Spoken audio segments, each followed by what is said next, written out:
Bonjour frères en Christ, passons à un autre message du jour.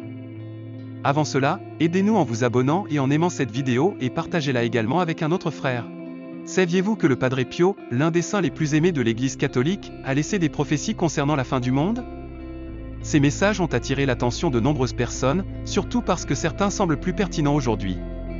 Parmi ces révélations, il a évoqué des événements tels que 3 jours d'obscurité, le jugement de Dieu et un appel urgent à transformer nos vies. Mais qu'a-t-il dit exactement? Quelle est l'origine de ces prophéties et quelle en est leur signification? Explorons ces questions pour comprendre qui était ce saint, ce qu'il a prédit et comment ces paroles pourraient être liées aux événements actuels. L'une de ces révélations les plus célèbres commence ainsi. Précédée par des tempêtes, des vents violents et des tremblements de terre dévastateurs qui feront trembler et s'ouvrir la terre, je viendrai une nuit pendant les mois froids d'hiver dans un monde chargé de péché. Des éclairs et des tonnerres, provenant de nuages incandescents, enflammeront et détruiront tout ce qui est marqué par le péché. La destruction sera totale. L'air sera empoisonné par des gaz toxiques et des fumées suffocantes, transportées par des vents puissants. Les œuvres créées par l'homme, motivées par l'orgueil et la vanité, seront anéanties. L'humanité comprendra qu'il existe une volonté bien supérieure, capable de détruire son arrogance et sa fausse gloire. Il poursuit en avertissant de la nécessité de se protéger. Fermez vos portes et fenêtres, couvrez toutes les ouvertures vers le monde extérieur. Ne regardez pas dehors, car sainte est la colère de Dieu. La terre sera purifiée pour les fidèles qui resteront. Remettez-vous sous la protection de ma très sainte mère, et ne vous découragez pas face à ce que vous entendrez ou verrez. Le mal de l'enfer ne pourra pas vous nuire. Persévérez une nuit et un jour, car la nuit suivante, les terreurs cesseront.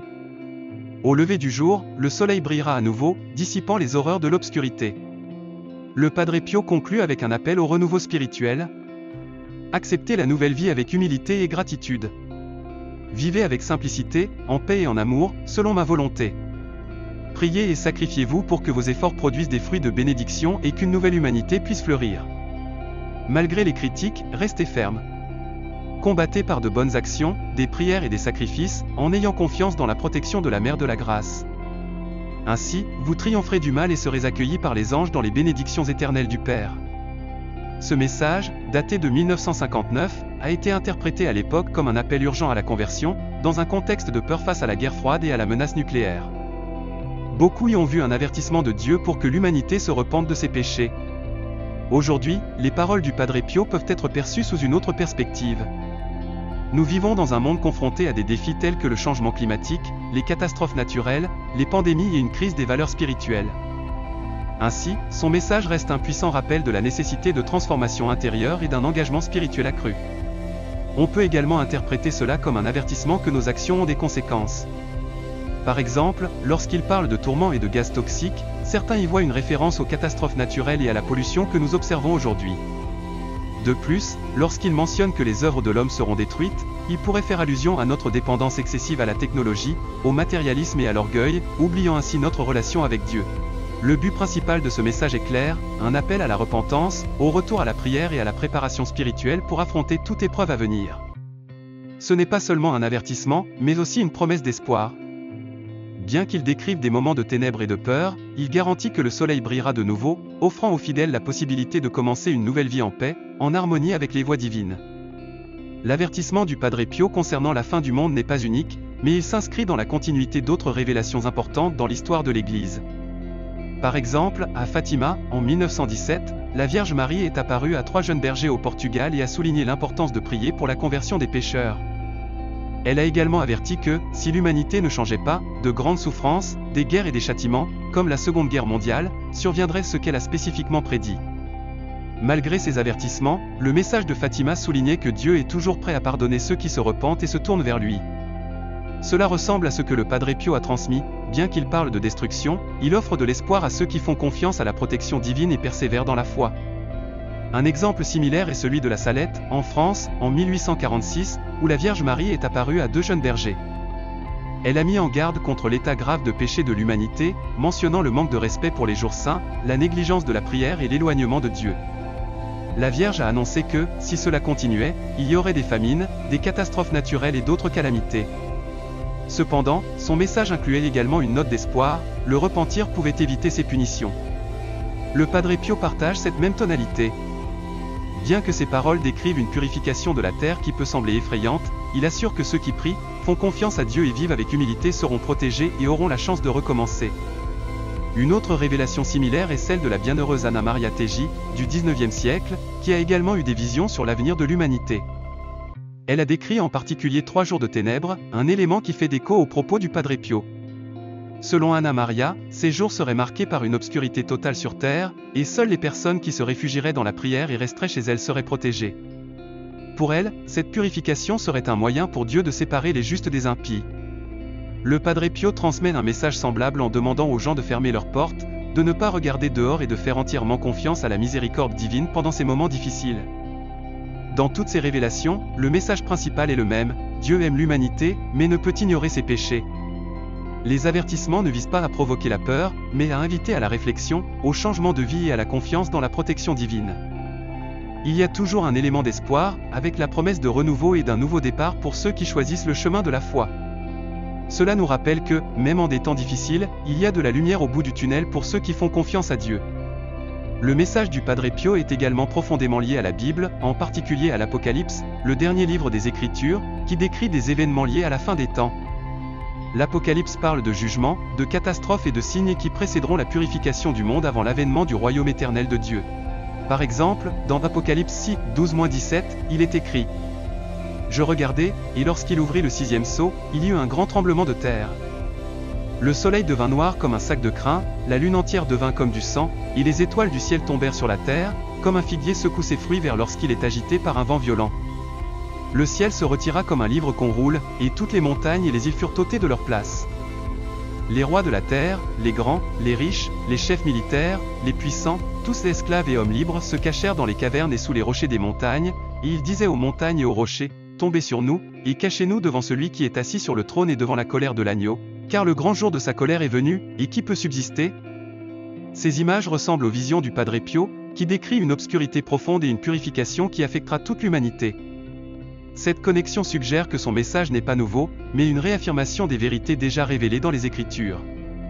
Un autre passage important se trouve dans Matthieu 24, 29-31, où il est dit « Immédiatement après la tribulation de ces jours-là, le soleil s'obscurcira, la lune cessera de briller, les étoiles tomberont du ciel et les puissances célestes seront ébranlées. Alors, le signe du Fils de l'homme apparaîtra dans le ciel, et toutes les tribus de la terre se lamenteront. Elles verront le Fils de l'homme venir sur les nuées du ciel avec puissance et une grande gloire. Il enverra ses anges avec un puissant son de trompette, et ils rassembleront ses élus des 4 coins du monde, d'un horizon à l'autre. » Dans ce récit, Jésus décrit des signes célestes et le retour glorieux du Fils de l'homme, ce qui rappelle les avertissements du Padre Pio. Ce dernier mentionne des phénomènes tels que des éclairs et des manifestations divines qui démontrent la souveraineté de Dieu. Tant dans les paroles de Jésus que dans celles du Padre Pio, il est souligné que ces épreuves ne représentent pas une fin définitive, mais une transition vers une étape renouvelée, marquée par la purification de la terre et le triomphe des fidèles. Le Padre Pio insiste sur le fait que seuls ceux qui vivent dans la prière et l'humilité trouveront protection, un message qui trouve écho dans Apocalypse 7, 9-17.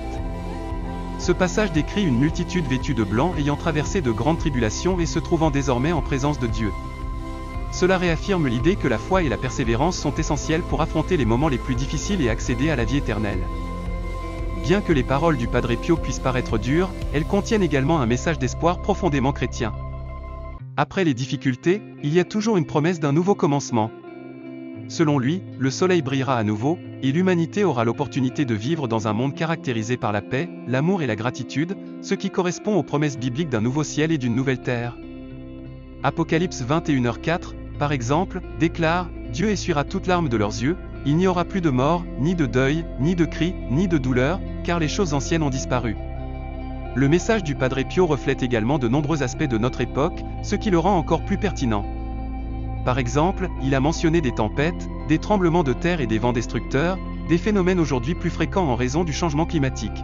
Les ouragans, comme Yann en 2022, et les séismes, comme celui de la Turquie et de la Syrie en 2023, qui ont causé des milliers de morts, semblent donner écho à ces avertissements. De plus, ces références aux gaz toxiques pourraient être liées à la pollution de l'air, un problème mondial qui affecte 99% de la population et cause des millions de décès chaque année.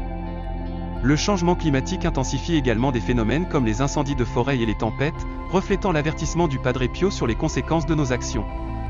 Lorsqu'il parle de la destruction des œuvres humaines, cela peut être interprété comme une critique de l'obsession actuelle pour le pouvoir et la technologie. l'automatisation menace des millions d'emplois, et la déforestation de l'Amazonie nuit de manière irréversible à l'environnement. Ces paroles résonnent également dans la division croissante entre les nations, comme en témoigne la guerre en Ukraine, qui a déplacé des millions de personnes et fait grimper les dépenses militaires à des niveaux records. Cependant, son message n'est pas seulement un appel à la vigilance. C'est aussi une invitation au changement, nous rappelant qu'en dépit des grands défis, il y a de l'espoir si nous nous rapprochons de Dieu, vivons avec humilité et agissons avec compassion envers les autres. Pour le Padre Pio, les tribulations ne sont pas seulement des punitions, mais des opportunités pour un renouveau spirituel qui permet de construire un monde plus en accord avec la volonté divine.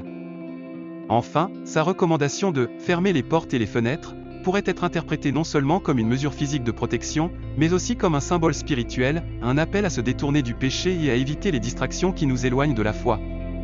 Ainsi, son message est à la fois un défi et une promesse, nous encourageant à persévérer dans la recherche d'une vie plus épanouie et plus proche de Dieu. Le message du Padre Pio peut être interprété de différentes manières, mais il met en lumière une mise en garde cruciale, nous ne devons pas nous exposer aux événements annoncés, car cela pourrait nous nuire. Cela peut également être compris comme un appel à se concentrer sur notre relation avec Dieu, en évitant de se laisser emporter par la curiosité ou la peur. Le Padre Pio exhorte également, lutter pour les âmes aimées de mon cœur, ce qui implique d'aider les autres. Cela peut se faire par la prière pour ceux qui sont éloignés de Dieu, en parlant avec humilité et amour de la foi, et en offrant un soutien caritatif. Il ne s'agit pas seulement d'apporter une aide matérielle, mais aussi d'accompagner et de donner l'exemple de bonté, de foi et d'amour, afin que d'autres puissent se rapprocher de Dieu à travers nos actions. Lorsqu'il mentionne que, au lever du jour suivant, le soleil brillera à nouveau, il transmet un message d'espoir. Malgré l'obscurité et la souffrance, ceux-ci ne seront pas éternels. Après les épreuves, un nouveau jour plein de lumière et de renouveau arrivera. C'est un rappel que Dieu n'abandonne pas l'humanité et qu'il offre toujours des opportunités de recommencer, dans la paix et l'amour. Le Padre Pio avertit que l'heure du châtiment est proche, mais il souligne également qu'il manifestera sa miséricorde. Cette période de purification inclura des ouragans de feu, des tempêtes et des tremblements de terre qui secoueront la terre pendant 3 jours et 3 nuits. Cependant, ceux qui vivent en état de grâce et recherchent la protection de la Vierge n'auront rien à craindre. Son appel à fermer les portes et les fenêtres, à prier et à éviter de regarder à l'extérieur symbolise une préparation à la fois physique et spirituelle face à la colère divine. Après ce temps de tribulation, les anges descendront pour apporter la paix, marquant un nouveau départ pour l'humanité. Cette renaissance sera remplie de gratitude envers Dieu, qui aura démontré sa justice et sa miséricorde. Le message souligne que la souffrance, bien que difficile, a un but plus élevé, et ceux qui l'affrontent avec foi seront récompensés dans le royaume de Dieu. L'état de grâce, selon cet enseignement, implique de vivre avec un cœur pur, en paix avec Dieu, sans péché grave non confessé, et en agissant avec foi et amour pour autrui. Cette purification nous invite à valoriser l'essentiel, l'humilité, la foi et les relations humaines, en nous éloignant du matérialisme et de l'égoïsme. Le message met également en avant que, après les épreuves, il y aura une opportunité de vivre de manière renouvelée, en apportant paix, bonté et harmonie aux autres. Cela implique de refléter dans nos actions la paix que Dieu désire pour le monde, en favorisant le pardon, l'entraide et l'espoir. Enfin, la référence au cierge béni peut être vue comme un appel à faire confiance à l'essentiel et au spirituel, en s'éloignant de la dépendance excessive au matériel ou au technologique. C'est une invitation à se reconnecter au divin, même dans les moments les plus sombres. En conclusion, le message du Padre Pio ne se limite pas à l'avertissement des châtiments, mais il met également l'accent sur l'espérance, la préparation spirituelle et la possibilité d'une renaissance. C'est un appel à réfléchir sur nos vies, à nous rapprocher de Dieu et à vivre avec un but, dans l'humilité, l'amour et la foi.